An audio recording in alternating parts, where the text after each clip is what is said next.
Hi, I'm Tasneem Khan. I'm an Early Childhood Development Practitioner and welcome to the iteach Early Childhood Development Program. We so far have been learning about the 3-period lesson and what we can use it for and what concepts we can teach using it.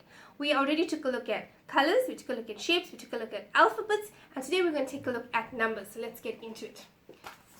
So let's get numbers out.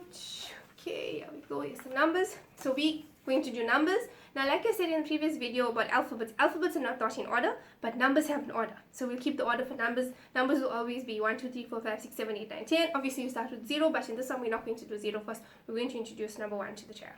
Okay? 1. Can you trace and say 1? Pass it over to the child. Child will trace and say 1. You take it back.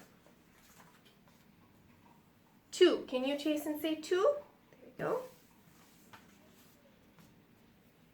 3. This is number 3. This is how we write number 3. Can you trace and say number 3? So obviously you can also say to the child, this is how we write number 1. This is how we write number 2. This is how we write number 3. Can you trace and say 1, 2, 3? Okay? And then again, you're also going to introduce it again. Number 1, you can put it up. Number 2, and put that there. Number 3, get them to trace it and put it in order. Once it's in order, we do the gaming stage again. Can you find number 2? Can you trace and say number 2? Can you put it over here? Can you find number 3? Can you trace it? Can you put it over here? Can you find number 1? Can you trace it? Can you put it there? So you just move it around. You know it's the gaming stage. You bring it back in order, which will be 1, 2, and 3.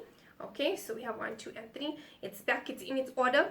And then you can ask the child in random testing, what is this number? If they get it right, 2, then they tell you that's 1, that's 3. You'll say, today we have learned 1, 2, and 3.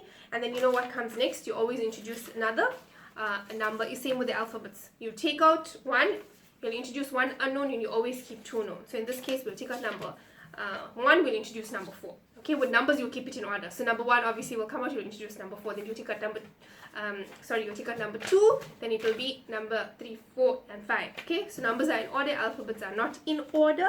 But like I said, there will always be 1 unknown, 2 known. 1 unknown, 2 known, it just reinforces the learning. So go ahead and have fun using the 3-period lesson to teach numbers.